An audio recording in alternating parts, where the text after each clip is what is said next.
মাঝিরা খেয়ে থাকেন। তাদের দুপুরের খাবার, রাতের খাবার, সমস্ত খাবারই এই দোকান থেকে তারা কিনে থাকে।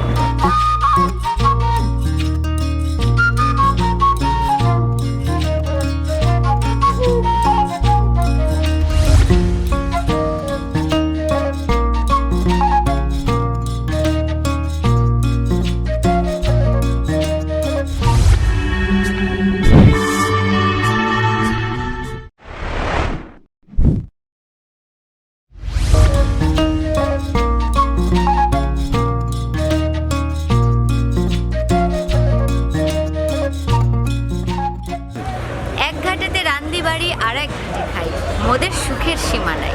বন্ধুরা, বুঝতেই পারছেন আমি কাদের নিয়ে কথা বলছি। হ্যাঁ, আমি মাঝিদের নিয়ে কথা বলছি। আজকে আমরা মাঝিদের সাথে কথা বলবো, দেখবো তাদের জীবন।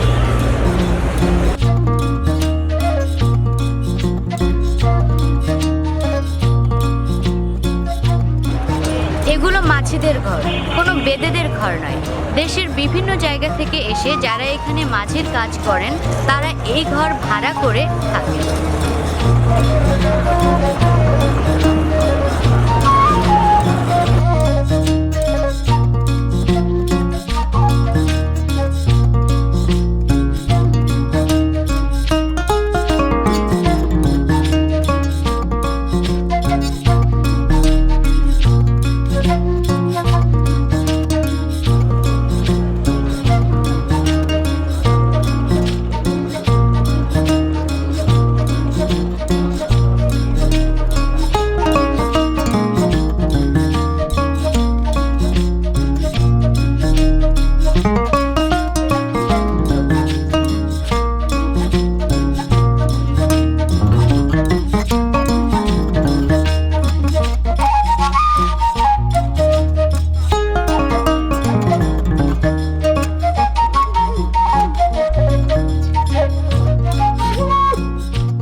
কয়েক বছর চালানোর পরে সেগুলো যখন নষ্ট হয়ে যায় তখন আবার এখানেই সেগুলো মেরামত করা হয়।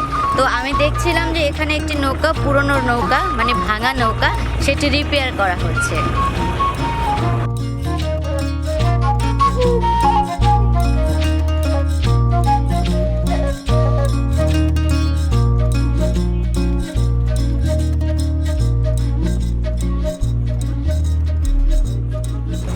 আমার সাথে বসে আছেন এখানে কয়েকজন, এরা সবাই নৌকা চালান। আমি কথা বলবো সিরাজ ভাইয়ের সাথে। সিরাজ ভাই বরিশাল থেকে এসেছেন এই এলাকায়, মানে বুড়িগঙ্গার বুকে উনি প্রায় 3 বছর ধরে নৌকা চালাচ্ছেন।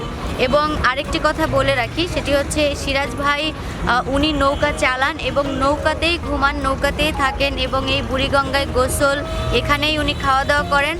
মানে বলা চলে ওনার পুরো জীবনের যে বৈচিত্র্য, ওনার পুরো জীবনের যে সময়গুলো বয়ে চলে সেগুলো এই বুড়িগঙ্গার সাথেই আসলে চলে। তো আমরা কথা বলি সিরাজ ভাইয়ের সাথে। ভাইয়া, কেমন আছেন আপনি? আলহামদুলিল্লাহ, ভালোই আছেন। সিরাজ ভাই, আপনার সম্পর্কে আপনি বলেন, আপনার কে কে আছে, তারপরে এখানে কতদিন ধরে আছেন? এখানে 3 বছর ধরে আছি, নৌকা চালাইতেছি। বাবা মা থাকতেও নাই, বউ ছেলে মেয়ে নাই, একা ইনকাম করি, একা খাই, নিরিবিলি জীবনযাপন করতে আছি। বুড়িগঙ্গায় থাকতে আছি, চলতে আছি। কেমন লাগে বুড়িগঙ্গা? ভালো লাগে, ভালো লাগে। 3 বছর থাকতে আছি। এই জায়গায় অনেক কষ্ট হইলে কি করবো, গরিবের পরান্তে বিলেই যাইব আর কি। আপনি কত টাকা ইনকাম করেন ডেইলি? ওই 300, 200, 500, যেদিন যেরমের ইনকাম খরচা আছে। আচ্ছা সিরাজ ভাই, আপনার এই বুড়িগঙ্গায় নৌকা চালাতে কেমন লাগে? যখন ঝড় বন্যা অনেক কিছু হয় তখন তো কষ্ট মনে হচ্ছে যে আর যদি মরে যায় অনেক ভালো। এইভাবেই জীবন আসিয়া বুড়িগঙ্গায় থাকে, বুড়িগঙ্গায় আমার জীবন, এইটাই আমার সব কিছু। আর কি বলার আছে, যত কষ্ট সব বুড়িগঙ্গায় করতে আছে।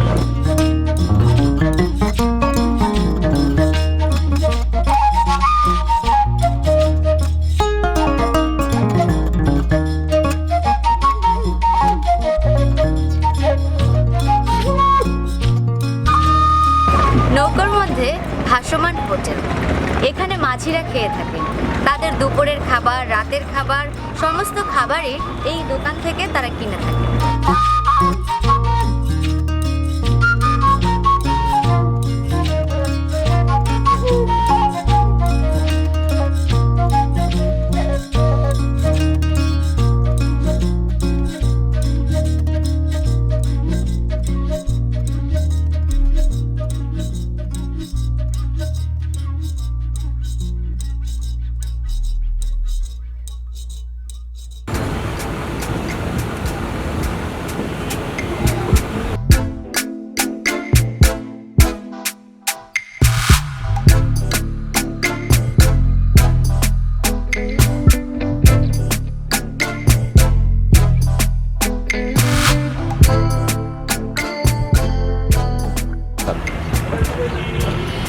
বরিশাল থেকে এসেছেন মুর্শিদা আপা।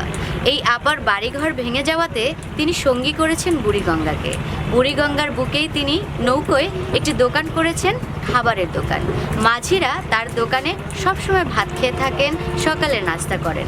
মুর্শিদা আপা তিনি এখানে দোকান যেমন করেছেন, তার জীবনযাপনও এই নৌকাতেই। আমি কথা বলবো মুর্শিদা আপার সাথে। মুর্শিদা আপা কেমন আছেন আপনি? হ্যাঁ, ভালো আছি। তো আপনি এখানেই থাকেন তাই তো? আচ্ছা আচ্ছা আচ্ছা। তো আপনার ব্যবসা কেমন চলছে? মোটামুটি ভালোই চলে। মোটামুটি ভালোই চলে। আচ্ছা, এখন মানে আপনি একটুখানি আমাদের আইটেমগুলো বলেন। আইটেম তো গরুর মাংস, মুরগির মাংস, এবার ডিম, বিভিন্ন ধরনের মাছ, শাক সবজি, এগুলো সবাই কিছু কিছু পাকাই। একটু দাম বলেন কত করে, কিরকম দাম 100 টাকা প্লেট হয়েছে গরুর মাংস, 40 টাকা মুরগি, ডিম 20 টাকা, মাছ 40 টাকা, 30 টাকা, ভাত 10 টাকা প্লেট, এভাবে বিক্রি করি।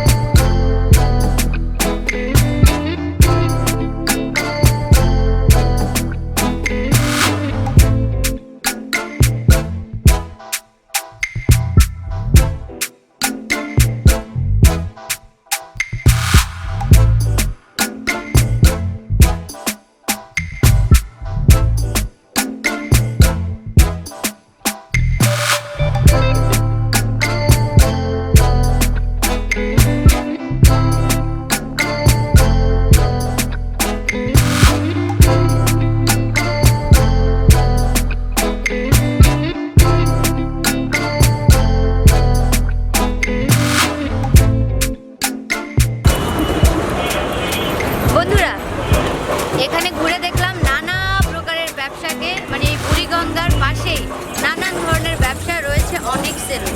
এই সেলুনে এবং এই যে আংটি বিক্রেতা বা সেলুনের কাছে আসা মাঝিরাই বিশেষ করে এই সেলুনে আসেন তাদেরকে একটু গুছিয়ে নেওয়ার জন্য, মানে চুল কাটাতে, শেভ করাতে তারা এখানে এসে থাকে।